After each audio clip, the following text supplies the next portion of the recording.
What I said to my father was, having a private life, for me, that is a terrible, terrible lie. It's a model which to me is just never going to work. If I have any kind of privacy, it spirals. That leads to deception, lies, and manipulation. So I have changed, and I realized that this is really for me the only model is to be as open as I can be.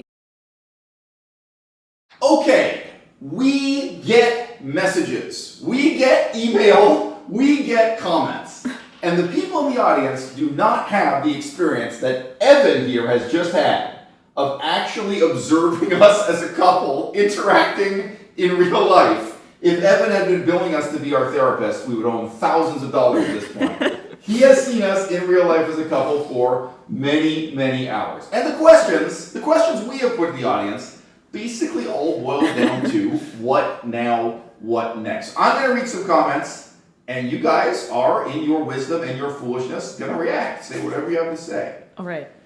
Quote, as a fellow former CAF veteran here. So this guy writes in, this is a Canadian Army man who assumes that I also am a Canadian Army man. I wrote back right away to say, hey, I've never been in the Army, but that's... Okay. He picked up on the vibe. As a fellow Army veteran, during my time in the regiment, I went through a similar situation. Mm-hmm. So I don't know if he was on an Army base or he's off in Afghanistan. It's left up to your imagination. But wow, okay, Army guys got to deal with this stuff. Anyway, he says, you'd be surprised how common it is for BS like this to happen in the special operations community. Mm-hmm. So this guy does Black Ops. So he's away suddenly and you're not allowed to say where you are and what you're doing. So cool. He says, I salute you, Isel, for being able to even tolerate her for as long as you have now. And I hope you are really able to get some payback, brother. So, thank you for your service. I am pro-military. I'm pro-American Empire. Melissa, Evan, what do you got to say? Payback ideas, I don't know. Right. I don't know if that's the best approach. But yeah. Payback-based therapy, is that a thing? I'm sure it'll build trust a lot. The more payback is achieved. Yeah. Secret to a good long-term relationship. We had quite a few comments basically shaming Melissa for liking ugly men.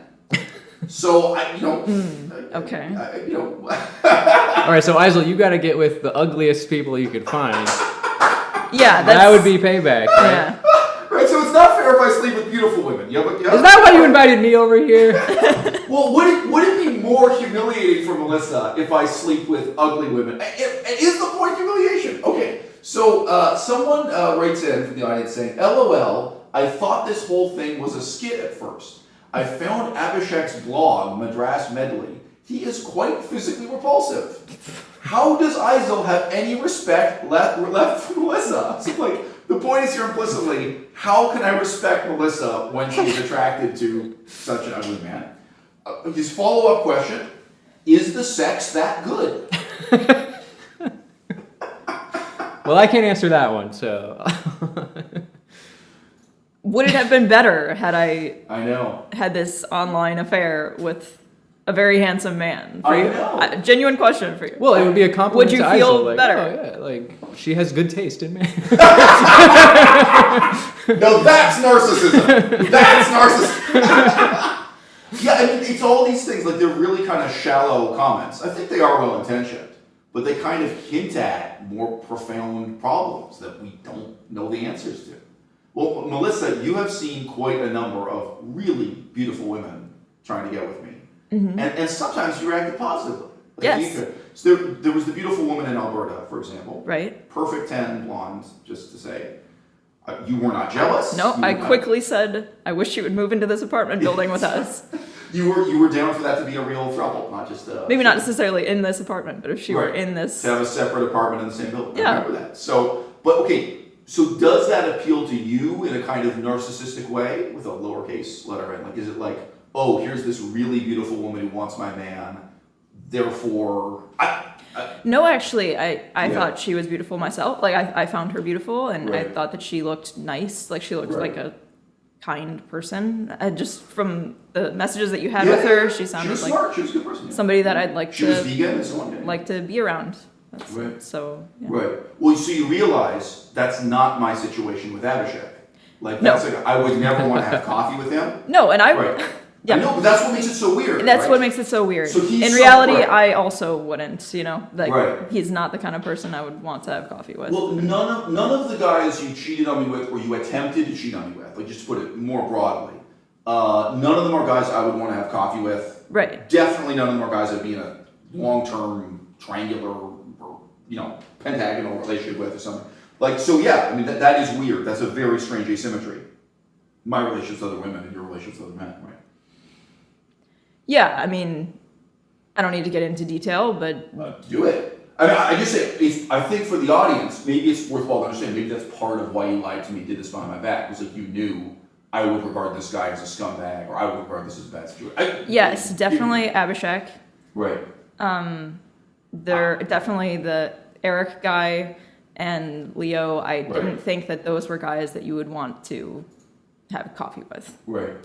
However, I did think that Matt was somebody you would want to have coffee with. Right. He was somebody that you had spoken with. Yeah. Had a Yeah. friendship with. He was Yeah. actually, he was your friend. And know, then I got in touch with yet him. another friendship of mine you destroyed this way. But yeah, right. Yeah. Unfortunately, that is the case. Yeah. And yeah, So- you so- were friends with another- Oliver. Oliver right. was the only friend you had, and For a period of about a year, he was really my only friend. That's Yeah. right. I've had other friends before. Evan is my friend now. Before Evan had is your friend. Evan. I am really not going to destroy your relationship. I am really trying not. People in the audience can judge for themselves how much sexual tension there is. We're gonna get fan mail saying, they want to see the three of us on OnlyFans together. I'm sure we're gonna get. If people donate enough on OnlyFans, I am joking. No, I know the comedian asked us last night because we were joking that we were there as a throuple. Yeah. She was like, "How is that?" And I was too tired to come up with a funny answer. You did not provide the comedian with any material, and No. she did not have any material of her own on the topic. which That's is, right. Yeah. Non-starter there. Yeah. But no, okay, again, it's kind of like a shallow comment, but gets at some of these deeper issues. Yeah. I could fall in love with an ugly woman, but she'd have to have other qualities, like intellectual qualities, ethical qualities, political qualities. Could be, I don't know, someone who's really accomplishing something in politics that I respect. It wouldn't and be admire. because Right. she's flattering you. Oh, yeah, right. There's no way that you would fall into a kind of obsession with somebody because you feel that they're gratifying your ego the way that I did. Right. And, I just say, this word narcissist haunts the whole discourse. Yeah, absolutely. Yeah. Okay, next comment. So this is from a supporter who went on Patreon. This was a public comment on YouTube, so thank you for your support. Melissa should develop some music production / composing skills, and then you guys can level up your satirical music game. I, for one, want to hear more of those duets. So, What do you Positive. think? That's the most positive one so far, I think. Yeah. I think it's a beautiful idea that you can move Yeah. forward as a creative artist, Right. instead of through revenge or payback. Right. Yes. Yeah. Yes. I don't know if it builds back trust necessarily, but it does. It's a positive thing you guys could do together, and you could be helping Isel with this creative thing. So that's a positive thing. So. Yeah, I was just thinking about this because, Isel was putting forth this hypothetical scenario. If he were in a relationship with somebody who, a comedian that we know of, who is quite talented with music, he would just have to accept she's a better singer, she's a better songwriter. Yeah, I do not struggle with jealousy, but go on, yeah. Exactly. Yeah. But that's just an aspect of your relationship that you'd be living with on a day-to-day basis. And you would be too. You'd be living with it also, because I'd be with this woman who's a better singer than you. We're going, Yeah, exactly. And so in that situation, I had to compare myself. I said, look, I also have some background in music. It's been a long time since I was actually involved in, choir or orchestra or anything like that. But, given that I do have some background in that, I could have and should have done more to teach you the fundamentals of music, and I feel like I still could. It's just that hasn't been our top priority.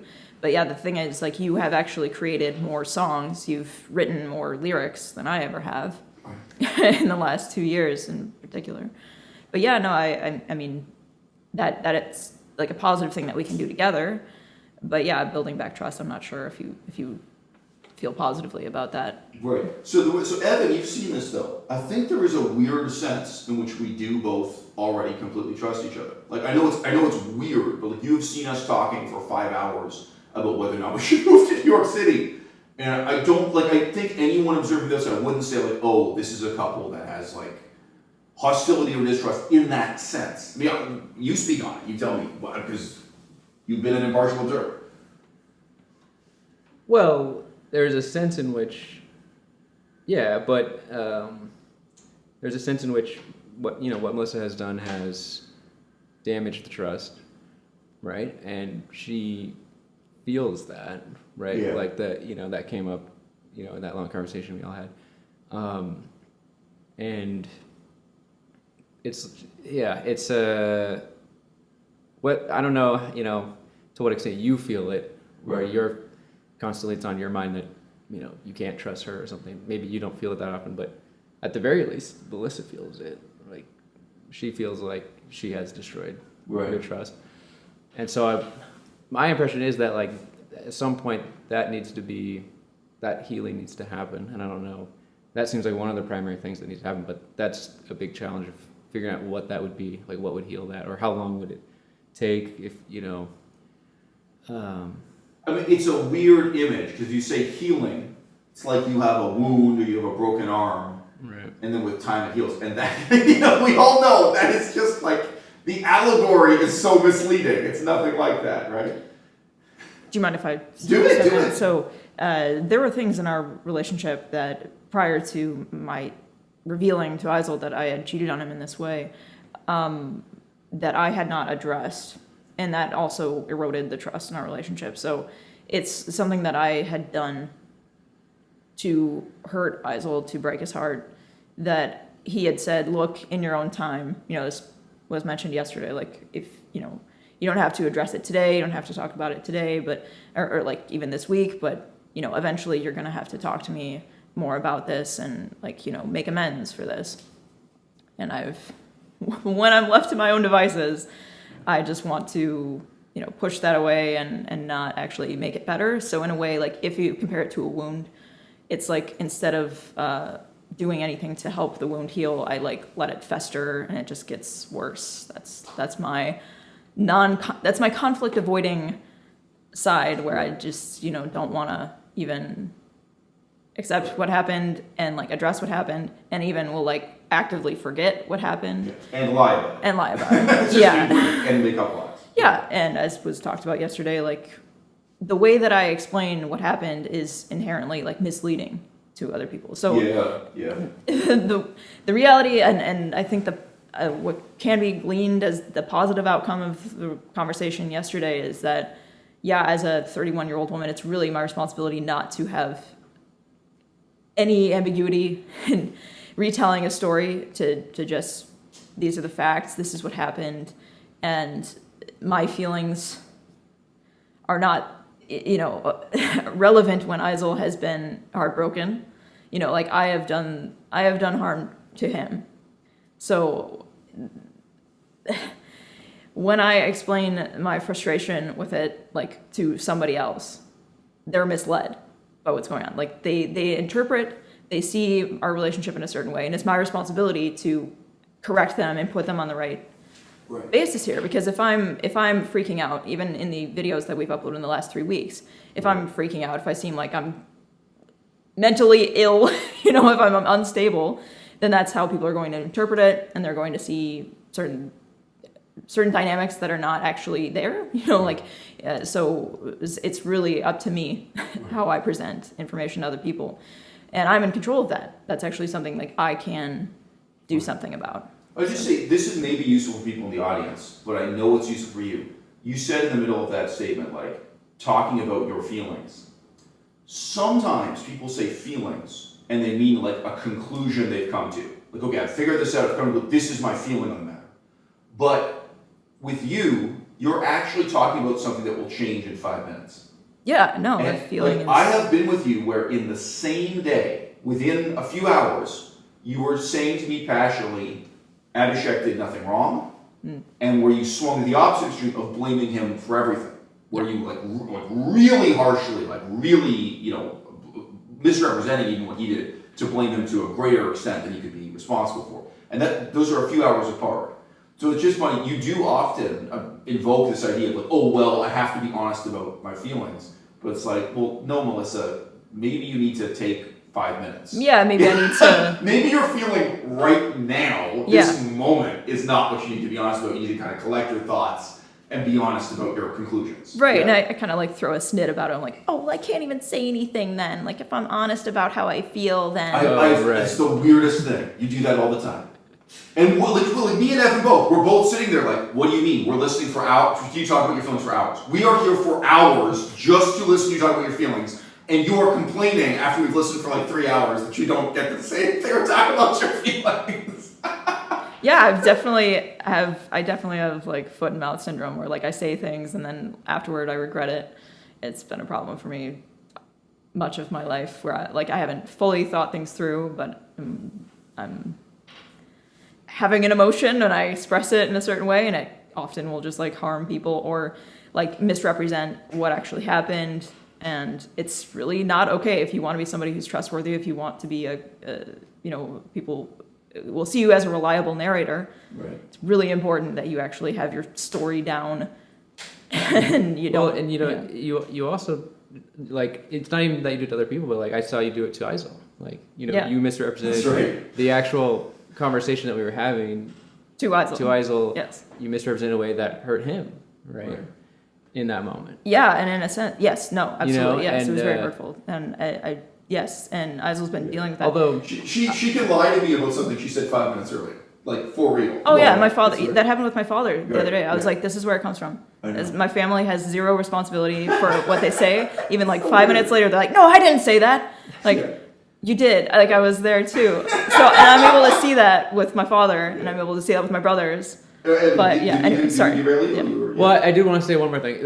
One difference, though, between Isel and I, perhaps, is that, I would handle it by like carefully navigating those waters, knowing that something that I say could trigger Melissa, if I was Isel, into that sort of behavior. Right. The catastrophizing that she does, I would know if I say this might cause that kind of thing to happen, and so I would maybe not do that. Whereas Isel seems, in a way, he's maybe is better than what I'm doing because I would be kind of treating like my girlfriend, let's say, more like a child in that sense. Whereas Isel is actually treating you as an equal, and in that way, I kind of feel bad about how I handle my situation.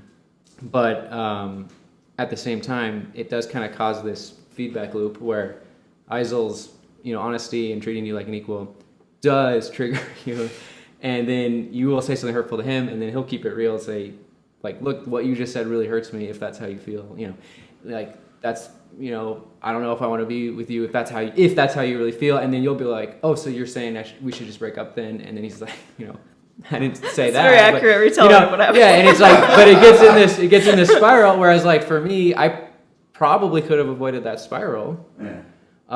And so, like, I want to help, so I want to tell Isel, like, hey, like, you could handle this probably better. But then but I also respect it that it's like, he truly loves you and he truly holds you to a really high standard and in a way that is kind of a beautiful thing. So I respect it. Yeah. It's a tricky situation though, because you do get triggered in that way. You get heated, and then it can cause an explosion. And so Most of the women who get along with me, including girlfriends and wives, are either lesbians or bisexuals. And I think they appreciate that, where I really talk to them the same way I would talk to a man. right.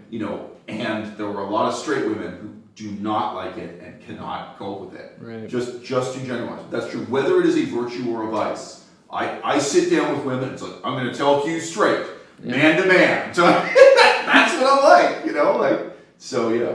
Love it. Do you want to say this a bit? We got a next comment from the audience is along the same lines as that military man. He says, quote, "About 10 years ago, I went through something similar. The only difference, my girlfriend and I weren't living together at the time. I discovered she was talking to another man, exchanging intimate photos and making plans with him. It hurt deeply, but she begged me for forgiveness and I promised it wouldn't happen again. After months of pain, I decided to give her another chance. Surprisingly, she changed for the better. 2 years later, we got engaged and eventually married. The bond between us is stronger than ever, and I'm glad I didn't give up when it felt like the easy route. It taught us an important lesson about trust and forgiveness." Well, it's a happy ending to that story. That's I'm an glad to uplifting hear one. that. Yeah, sure. Yeah.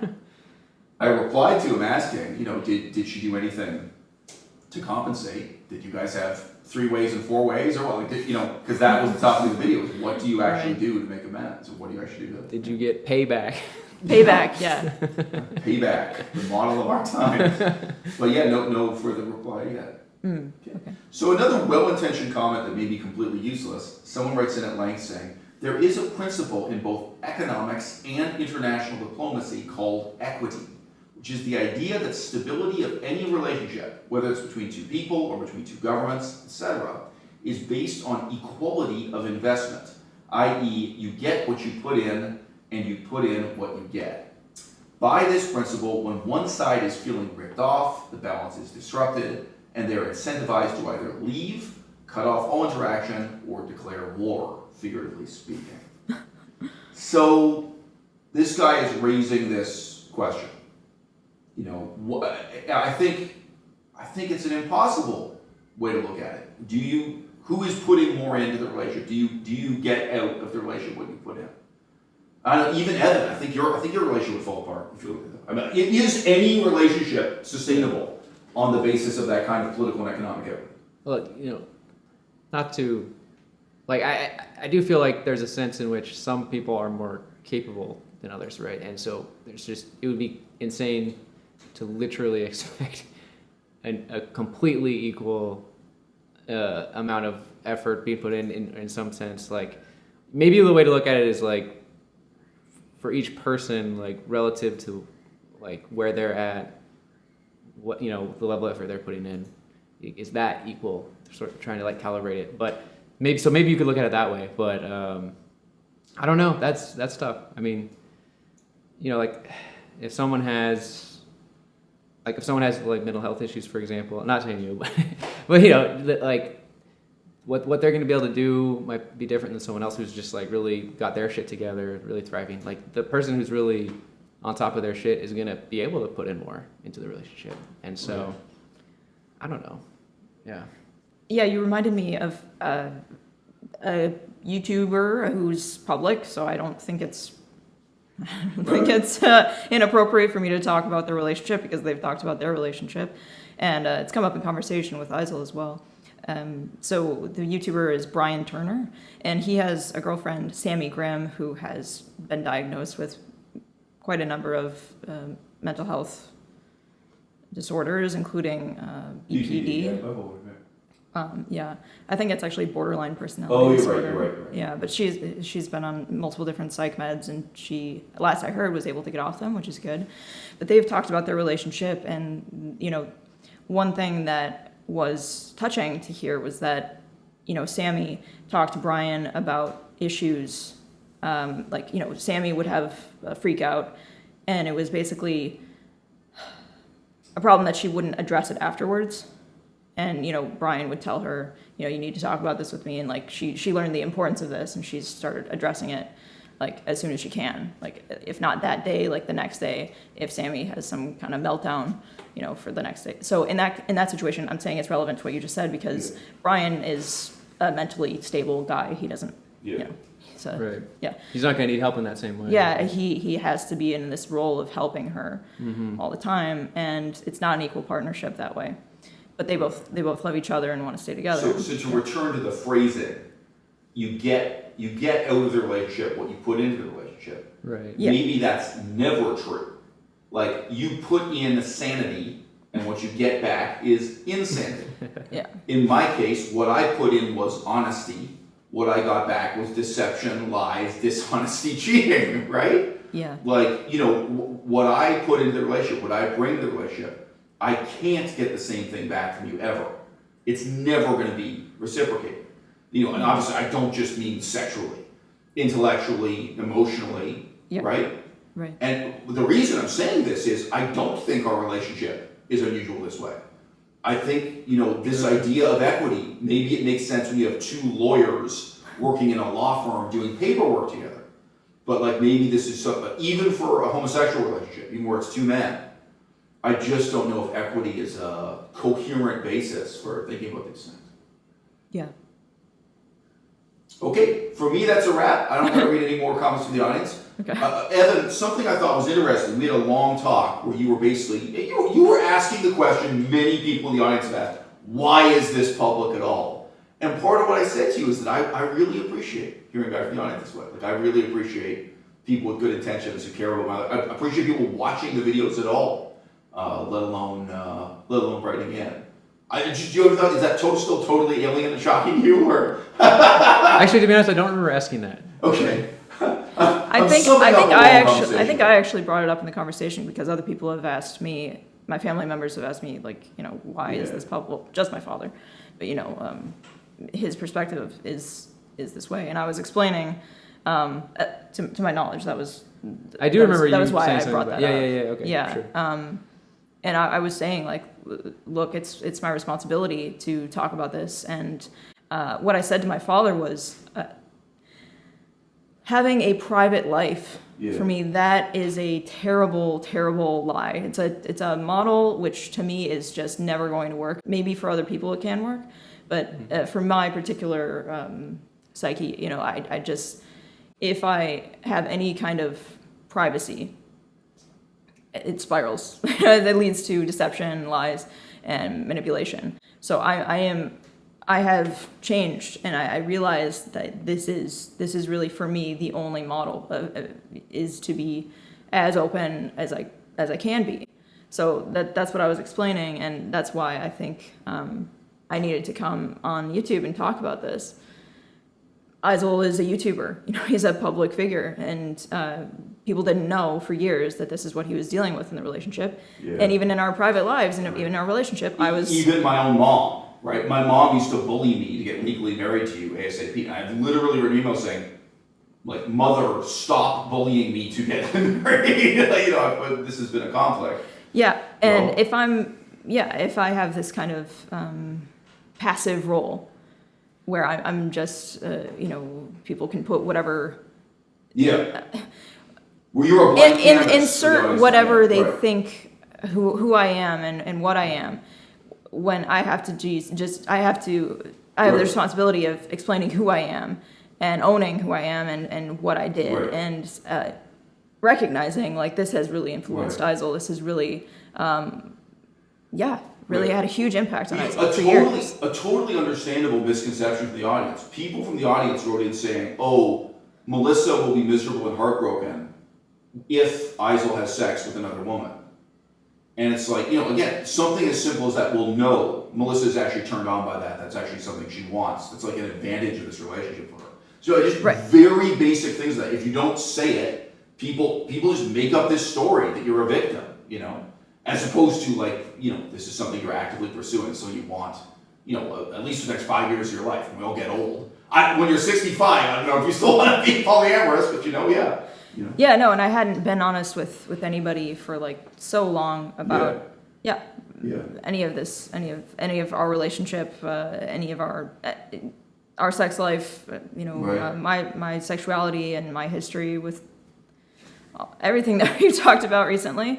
So yeah, I mean, I think it's important and basically my duty and my responsibility to do that. I have broken the trust in my relationship with you. I have also misled the audience for years, you know, like, you know, Aizal, you know, when I first told him, he was like, you know, I wouldn't have made that video about polyamory, you know, the Valentine's Day video with Sky, you know, I wouldn't have done that if I had known this. I wouldn't have said that, like, you know, just things like that. I look back and I'm like, oh God, you're like, you know, the fact that Aizal was doing things under the assumption that he thought I was a better person than I was, and he thought I was a different person. Like he thought it was somebody else. There was one brief comment from the audience. I wasn't going to read more comments. There was one brief comment that just said, Isel needs to learn to forgive Melissa, and Melissa needs to learn to be really honest. She needs to learn to stop hiding things and be honest. But you're 31. Is it too late to learn how to be honest? Yeah, that's something that we've talked about. You've basically, your perception is that if somebody spent their 20s not being an intellectual, they just can never make up for that lost time in their 30s. Uh-oh. And that's a very upsetting. That's bad news for me. Way to look. It's an upsetting way to look at things. But it is true. Like, I look back at my life and I think I can't get back the years that I smoked weed. I can't get back the brain damage that was caused by marijuana and an antidepressant that I took, alcohol. I just, knowing that lack of potential, not only physically the brain damage, but it's like I can't actually get those years back of productivity, of just becoming a better person that way. So I do see your perspective on it. I do. And how is it that at age 31 I can just flip a switch and say, no, this is it. I'm honest. And well, I think this is an example people can visualize in the audience. It was mentioned already by Evan. You have this habit now of suddenly saying, I'm going to pack my bags and leave. Yeah. And even standing up and starting to pack. All of a sudden. It can be over something very trivial. And that is a behavior you began and practiced when you were cheating me on cheating on me with Abhishek, and when you were directly writing messages to him saying, okay, I'm coming to your apartment. So that's when you developed that habit, that you worked out that muscle. And you're still, it's still ongoing, even though you're not cheating on me. No, I'm not. So that's a really I palpable... still do have that attitude of just okay, that's how you feel, know. No, but I mean, you remember, we won't give examples, but you can be a really trivial disagreement on my birthday, and you stand up all of a sudden and start packing, and you're like, that's it, I'm leaving, over nothing. And I'm lying there completely calm saying to you, really? You're really packing with this? But you built up that habit cheating on me. And when not just the threat was, where you were actively text messaging this guy saying, hey, look, I'm going to come over to your house tonight. So where that was what that threat was, or what that fantasy was. So I just say that's an example. There are behaviors that in the last 5 years, you made these choices, and the person you are today is the product of those choices made over the last 5 years.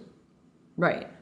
I mean, I can say more about that too. I mean, the fact that from some of my earliest memories, I had a camera in my hands, the fact that I was taking pictures of myself from when I was a teenager and posting them online, having these online interactions with people when I was very young, secret flirtatious messages with people, or even public, but on these platforms, on these social media platforms, that did shape my behavior. And it's so ingrained that I think I just can't ever be on social media anymore, at all.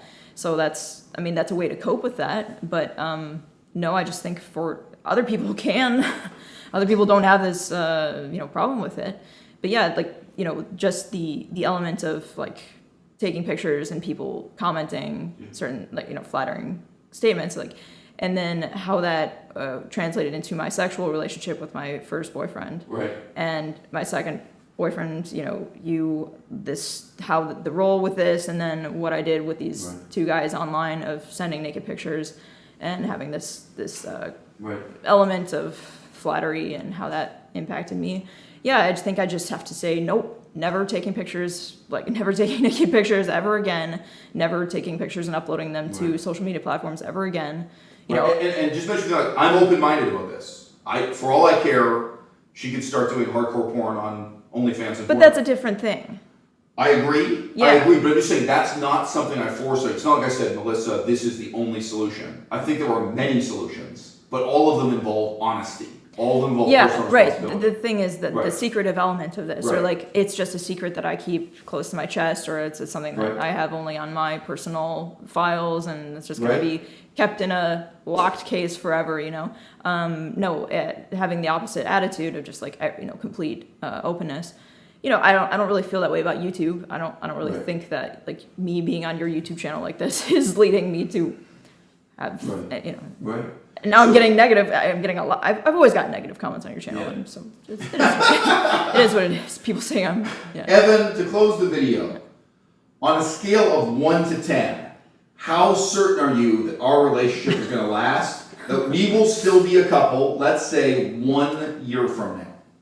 Well, just given your attitudes, it really seems like you guys want to make it work. So, for that reason, I think there's a really strong chance. You know, when I was originally having the conversation with you guys, I was approaching it at the beginning like, I'm gonna try to help them stay together because I don't know, I just want. Yeah, yeah. But then the longer it went on, I was like, maybe I should be helping them break up.